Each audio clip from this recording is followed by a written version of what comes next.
Hi friends, welcome back on our YouTube channel. This is the next lecture of microwave electronics in which today we will discuss about the basic concepts of waveguides. So waveguide के basic concept क्या होंगे उसको हमको यहाँ पर हम discuss करना है. So basic concepts of waveguides. अब वेवगाइड हमारी rectangular waveguide and circular waveguide है. उस पर मूव करने से पहले वेवगाइड क्या है, वेवगाइड का बेसिक कॉन्सेप्ट क्या होगा और ये कैसे वर्क करेगी यहां पर हमको डिस्कस करना है.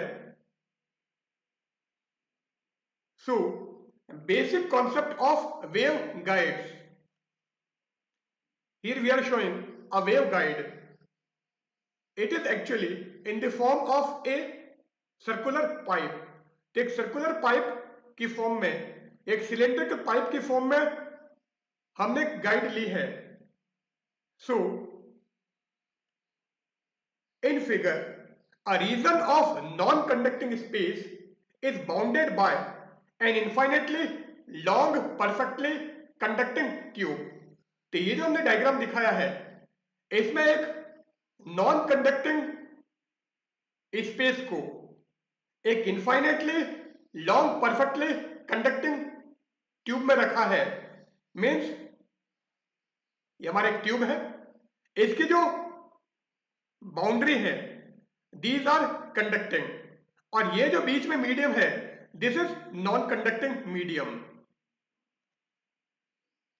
अब इसके अंदर यहां पर वेव आ रही है, ये वेव यहां से रिफ्लेक्ट होगी इधर, फिर इधर से रिफ्लेक्ट होकर इस टाइप से और इसी तरह से आगे बढ़ती रहेगी. सो एक्चुअल में यहां पर टोटल इंटरनल रिफ्लेक्शन का फिनोमिना हो रहा है. सो इलेक्ट्रोमैग्नेटिक वेव इसके अंदर मूव कर रही है. The shape of this tube is arbitrary and it also has a uniform cross-sectional area throughout the tube.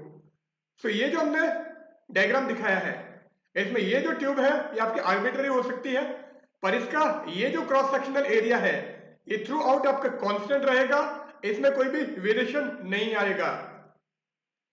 We consider that the bounded region is lossless.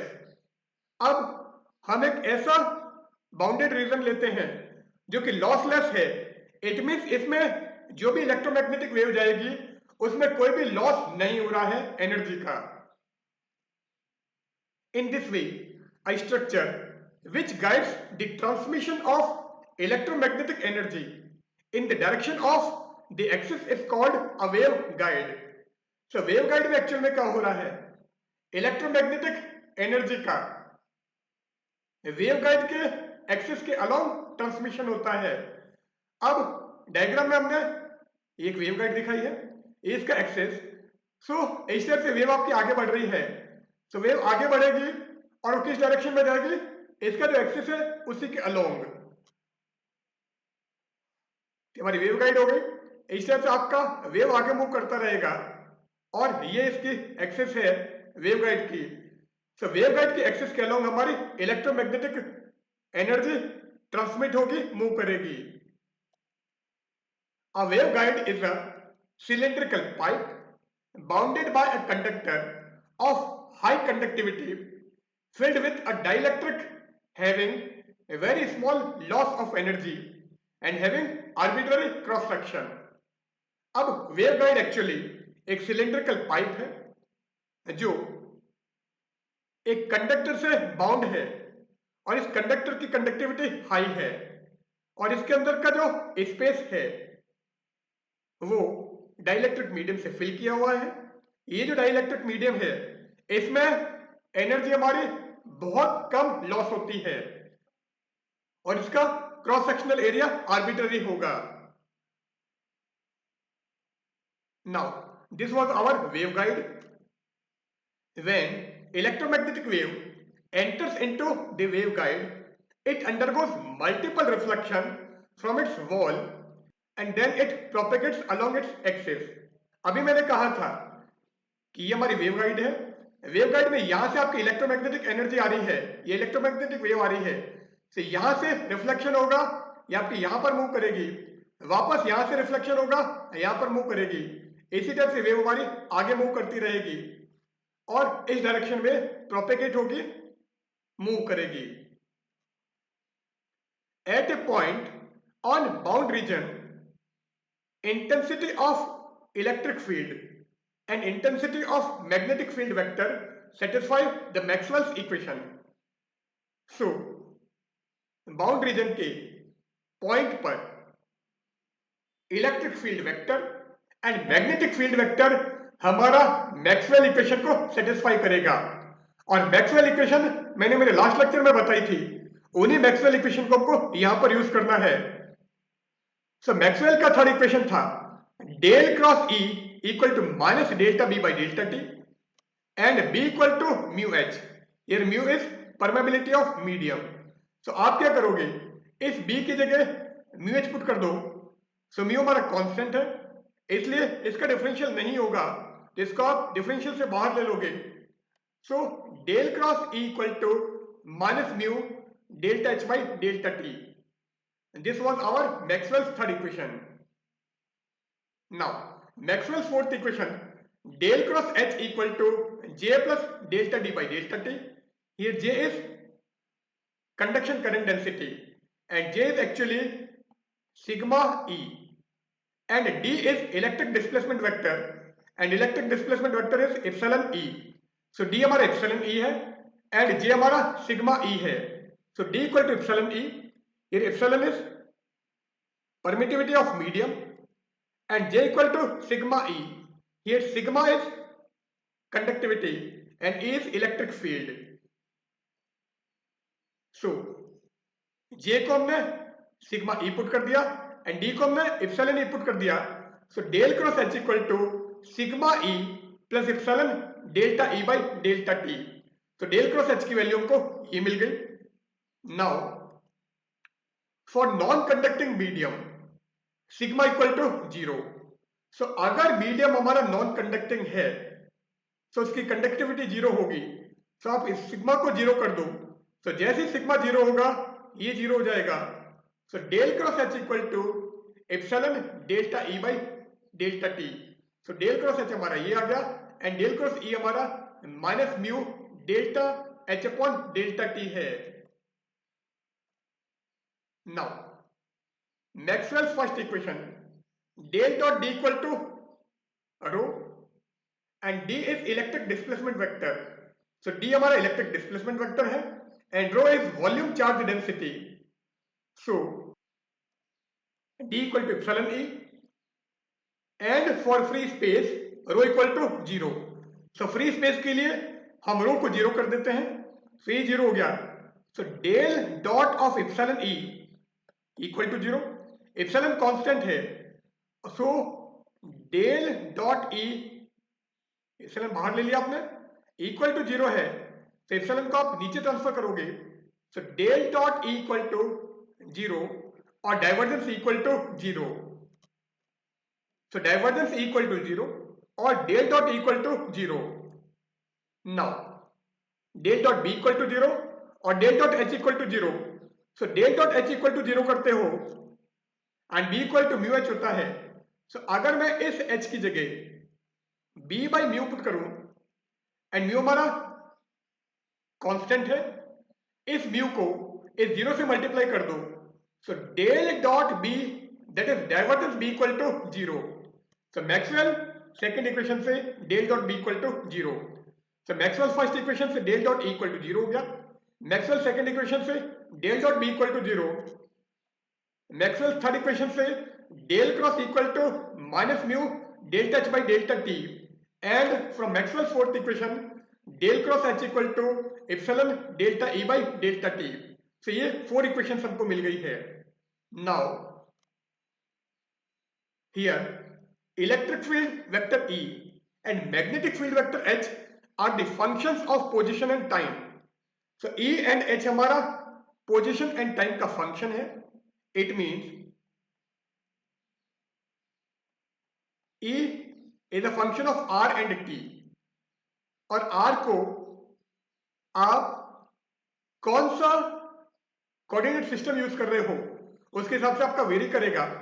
अगर आपका सिलेंडर का कोऑर्डिनेट सिस्टम है तो सिलेंडर के case में are theta and Z होता है, या फिर आर की जगह आप चाहो तो रो ले सकते हो, so rho theta and Z. So this position vector R depends on the coordinate system which you have taken. The time dependence of E and H are generally described in terms of exponential minus j omega t. So time dependent electric field and magnetic field generally हम exponential minus जे omega t लेते हैं. It means ये जो आपका E है, this is actually E equal to E exponential minus J omega t. Omega is frequency and J is operator and its value is root of -1. So इस E की जगह हमने E एक्सपोनेंशियल माइनस जे omega T और इस H की जगह हमने H exponential minus जे omega t लिया है. So del cross E exponential minus J omega T equal to minus mu delta by delta t of H exponential minus J omega T. Now अब हम क्या करते हैं, इसका डिफरेंशियल करेंगे. सो अगर हम इसका डिफरेंशियल करें, so exponential J omega T as it is and minus J omega T का माइनस जे ओमेगा आ जाएगा. So del cross E exponential minus J omega T equal to minus mu H as it is, और इसका differential हो गया exponential minus जे omega T into minus जे omega. Now इससे ये cancel कर दो एंड ये नेगेटिव और ये नेगेटिव कैंसिल हो जाएगा. सो इक्वेशन क्या आ जाएगी, del cross E is equal to J mu omega H. So ये इक्वेशन हमको मिल जाएगी यहां पर. So del cross equal to J omega mu H. So from Maxwell third equation we get this equation और this relation. Now Maxwell fourth equation से हमने निकाला था del cross H equal to epsilon delta E by delta T. Now H is H exponential minus J omega T and E is E exponential minus J omega T. Now इसका differential करोगे, so del cross H exponential minus J omega T as it is, और यहां पर epsilon as it is, E भी आपका as it is आ जाएगा, और आप इसका डिफरेंशियल करोगे तो एक्सपोनेंशियल माइनस जे ओमेगा टी और साथ में आएगा minus J omega. So exponential minus J omega E exponential minus J omega T. Now exponential minus J omega T and exponential minus J omega T cancel कर दो. So del cross H is equal to minus J epsilon omega E. So हमको ये equation मिल जाएगी. So del cross H equal to minus J omega epsilon E. So from Maxwell's fourth equation we get this relation. Now एक relation हमने ये निकाला है, एक रिलेशन हमारे पास में ये आ गया है. अब हम कर लेते हैं. So if we take curl of this equation, so अगर इस इक्वेशन का कर्ल लोगे, so del cross of del cross E is equal to J omega mu and H का कर्ल हो जाएगा del cross H. So on taking the curl on either side of this equation, so इस equation के अगर दोनों side में हम curl ले तो हमको ये मिलेगा. नाउ वेक्टर आइडेंटिटी यहां पर लगा देते हैं. So by using vector identity del cross of del cross A equal to del of del dot A minus del square A, और curl of curl A is equal to gradient of divergence A minus del square A. So यहां पर हम ये वाली vector identity apply करेंगे. So simply अगर मैं यहां पर ए की जगह ई रख दूं, देन मेरे को del cross of del cross E की वैल्यू मिल जाएगी.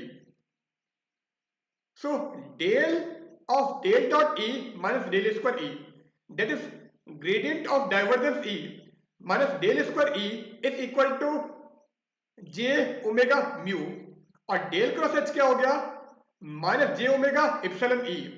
सो माइनस जे ओमेगा इप्सिलॉन ई, तो हमको ये रिलेशन मिल जाएगा। नाउ यहां पर ये जे और ये क्या हो जाएगा, जे स्क्वायर इक्वल टू -1, ये -1 और ये नेगेटिव आपस में कैंसिल हो जाएंगे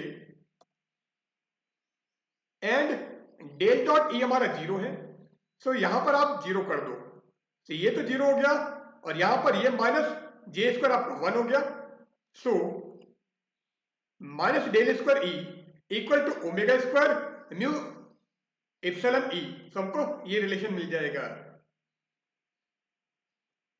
नाउ अब इसको आप अपोजिट साइड में ट्रांसफर कर दो, so del square E plus omega square mu epsilon E equal to 0, so we get this relation.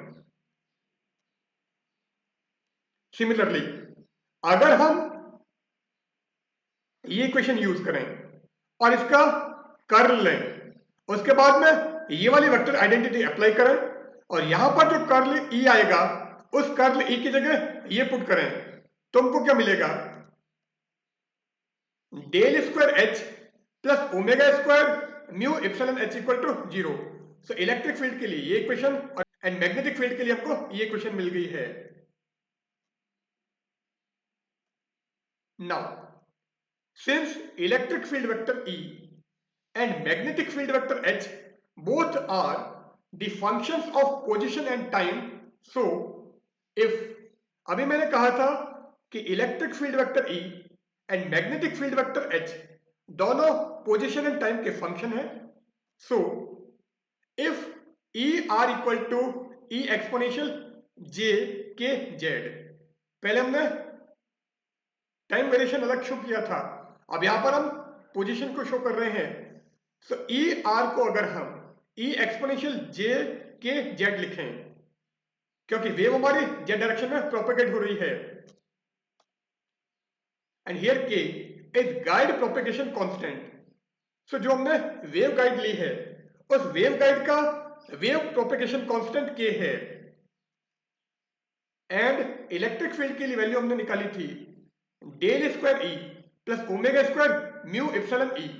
Now इस ई और इस ई को आप ई एक्सपोनेंशियल जे के जेड रखोगे, सो ये वैल्यू अगर मैं यहां पर और यहां पर रखूं तो क्या हो जाएगा, del square E exponential J K Z plus omega square mu epsilon E exponential J K Z. अब हम क्या करते हैं, ये जो हमारा ऑपरेटर डेल स्क्वायर है इसको del T square plus delta 2 by delta Z2 लिख देते हैं, क्योंकि डेल स्क्वायर हमारा होता है del 2 by del x2 plus del 2 by del y2 plus del 2 by del Z2, ये हमारा ऑपरेटर डेल स्क्वायर है। अब डेल टू डेल Z2 तो मैंने एज इट इज लिख दिया है। अब यहां पर हमने जो del 2 by del x2 plus del 2 by del y2 था, इसको डेल टी स्क्वायर लिख रहे हैं, क्योंकि अभी हमको यह पता नहीं है कि कौन सा फॉर्म हम वेव गाइड का यूज कर रहे हैं। मींस आपकी जो वेव गाइड है वो रेक्टेंगुलर वेव गाइड है या सिलिंड्रिकल वेव गाइड है, उसके अकॉर्डिंग डेल टी स्क्वायर की वैल्यू वेरी करेगी। And here del T square is transverse component of del square, so del square का ट्रांसवर्स कंपोनेंट हमने डेल टी स्क्वायर लिखा है। नाउ इस डेल स्क्वायर को हम del T square plus delta 2 by delta Z2 put कर रहे हैं, तो इक्वेशन क्या हो जाएगी, delta T square plus delta 2 by delta Z2 E exponential J K Z plus omega square mu epsilon E exponential J K Z. अब आप इसको इसके साथ में और इसके साथ में ले लो, तो दोनों के साथ में जैसे ही लेंगे del T square E exponential J K Z plus delta 2 by delta Z2 E exponential J K Z plus omega square mu epsilon E exponential J K Z equal to 0। Now इसका आपको Z के respect में double differential करना है। So one time differential करोगे सो exponential J K Z and साथ में आएगा जे के, और सेकेंड टाइम वापस जेड के रेस्पेक्ट में डिफरेंशियल करोगे तो ये तो हमारा एज इट इज, फिर वापस इसका डिफरेंशियल करेंगे तो जे इंटू के आएगा। इट मीन्स ये क्या हो जाएगा, exponential J K Z into J K whole square. So delta T square E exponential J K Z plus J K whole square E exponential J K Z plus omega square mu epsilon E exponential J K Z. अब ये और ये cancel हो जाएगा और ये क्या हो जाएगा, J square K square that is minus के स्क्वायर। सो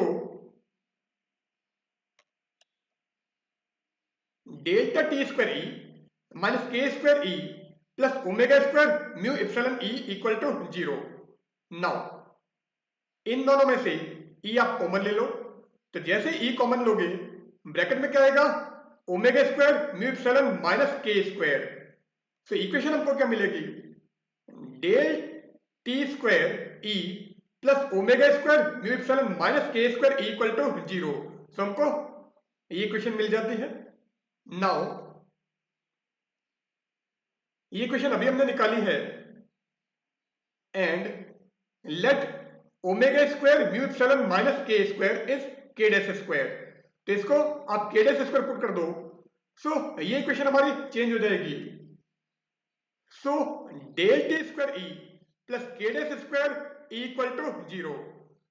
सो इलेक्ट्रिक फील्ड के लिए हमको ये इक्वेशन मिल गई है and here K dash square equal to omega square mu epsilon minus के स्क्वायर। नाउ डेल स्क्वायर हमारा del T square plus delta 2 by delta Z2 था। So in rectangular coordinate system, अगर हम रेक्टेंगुलर कोऑर्डिनेट सिस्टम लें तो क्या होगा, rectangular के लिए del square equal to delta 2 by delta x2 plus delta 2 by delta y2 plus delta 2 by delta Z2। It means rectangular के लिए ये जो डेल टी स्क्वायर है इसकी वैल्यू क्या होगी, delta 2 by delta x2 plus delta 2 by delta y2। सो मैंने पहले ही कहा था ये जो डेल टी स्क्वायर है इसकी वैल्यू कोऑर्डिनेट सिस्टम पर डिपेंड करेगी कि आपने रेक्टेंगुलर कोऑर्डिनेट सिस्टम लिया है, सिलेंड्रिकल कोऑर्डिनेट सिस्टम लिया है या कोई और कोऑर्डिनेट सिस्टम है। So here del T square equal to delta 2 by delta x2 plus delta 2 by delta y2। If we resolve electric field vector E and magnetic field vector H into the component parallel to Z and transfers to Z axis, so अगर आप E and H का Z के parallel direction में component लोगे तो वो component हमारी EZ and HZ होगा, एंड अगर हम Z एक्सिस के ट्रांसवर्स डायरेक्शन में electric field E and magnetic field vector H का कंपोनेंट लेंगे तो उसको हमने ET एंड HT माना है। सो electric field vector E is equal to ET plus EZ and magnetic field vector H equal to HT plus HZ। Now अगर इनके values निकालें सो ET आता है 1 upon omega square mu epsilon minus के square j k del T EZ minus J omega epsilon k cap is the unit vector along Z axis cross del t HZ। And अगर आप HT की वैल्यू निकालोगे means transverse component of magnetic field, then HT equal to 1 upon omega square mu epsilon minus k square j k del t HZ plus j omega epsilon k cap cross del t EZ। So electric field का transverse component हमारा ये आता है and magnetic field का transverse component हमारा ये आता है। नाउ ET हमने ये निकाला है एंड HT हमारा ये है। Above equation shows that the transverse component of field can be easily determined by axial component of field। अब यहां पर ET एंड HT के अंदर हम E Z and H Z use कर रहे हैं, यहां पर भी ई जेड एंड एच जेड है। इट मीन्स यहां से क्लियर है कि अगर हमको ई जेड एंड एच जेड की वैल्यू मिल जाए तो हम इलेक्ट्रिक फील्ड का transfer component and magnetic field का ट्रांसफर कंपोनेंट निकाल सकते हैं।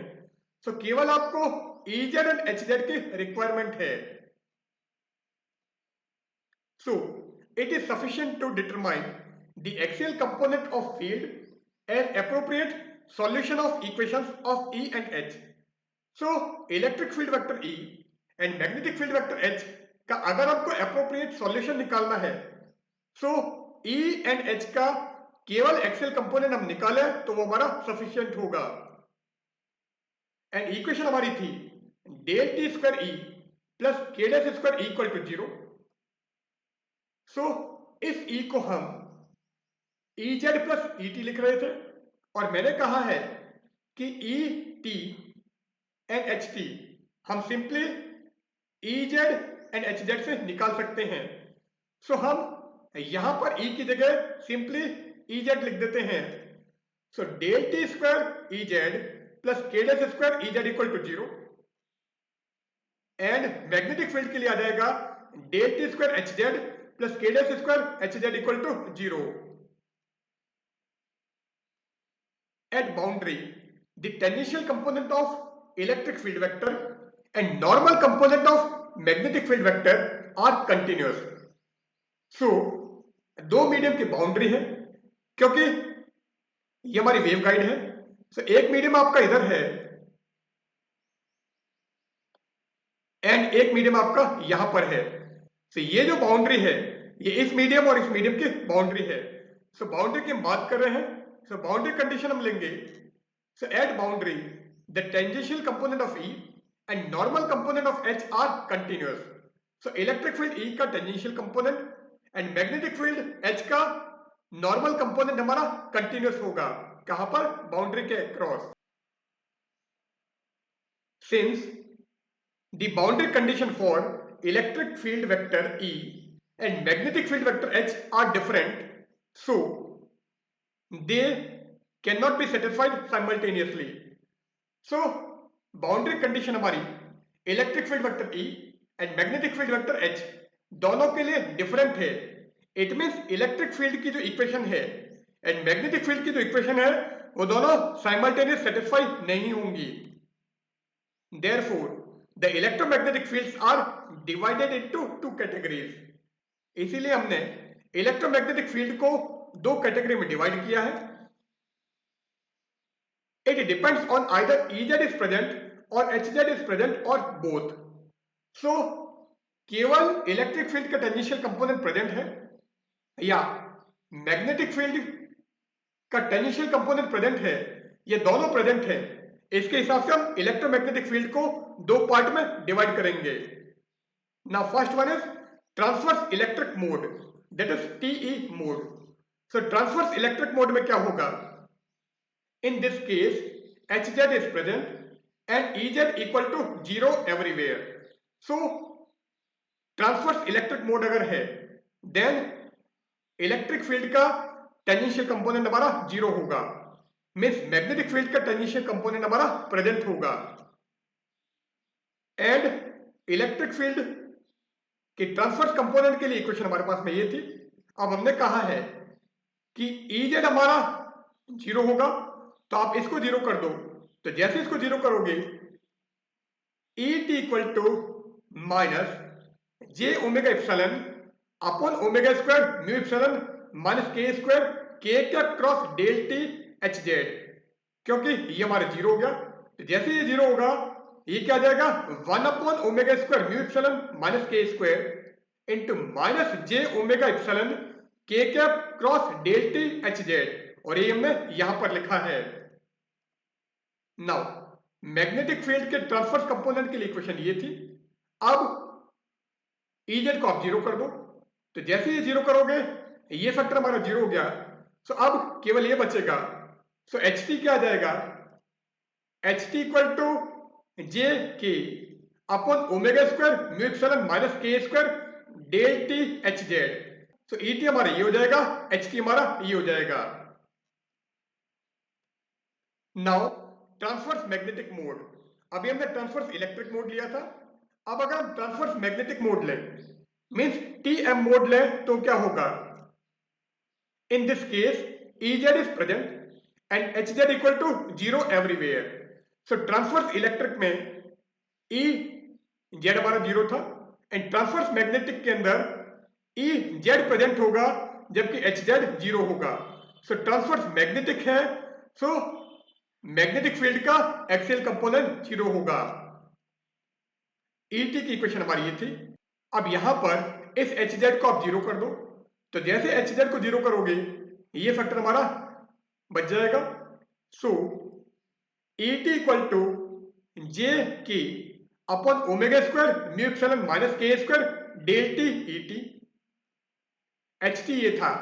अब HT के अंदर भी Hz को 0 करो, तो जैसे ये 0 हुआ ये फैक्टर हमारा 0. सो HT क्या बचेगा? जे ओमेगा एप्सिलॉन, क्योंकि यहां पर जे ओमेगा एप्सिलॉन है. So J omega epsilon upon omega square mu epsilon minus के square K cap cross del T EZ. तो ET हमारा ये हो गया, HT हमारा ये हो गया. Now transverse electromagnetic mode TEM mode. So transverse electric हमने ले लिया है. ट्रांसवर्स इलेक्ट्रिक मोड में EZ की वैल्यू 0 थी. ट्रांसवर्स मैग्नेटिक मोड अगर लें, सो ट्रांसवर्स मैग्नेटिक मोड में Hz 0 था और ट्रांसवर्स इलेक्ट्रोमैग्नेटिक मोड लोगे इट मींस यहां पर Ez 0 एंड Hz भी 0 हो जाएगा क्योंकि ट्रांसवर्स इलेक्ट्रोमैग्नेटिक मोड है. So axial component of electric field is 0 and axial component of magnetic field is 0. So in this mode, Ez equal to 0 and Hz equal to 0. It is found that either transverse electric wave or transverse magnetic wave propagate through the waveguide, but no transverse electromagnetic wave. तो केवल या तो आपकी transverse electric wave move करेगी या transverse magnetic wave move करेगी, पर wave guide में किसी भी कंडीशन में ट्रांसवर्स इलेक्ट्रोमैग्नेटिक वेव मूव नहीं करती है. So here we end our session. In the current session we have discussed about the basic concept of waveguide. So goodbye.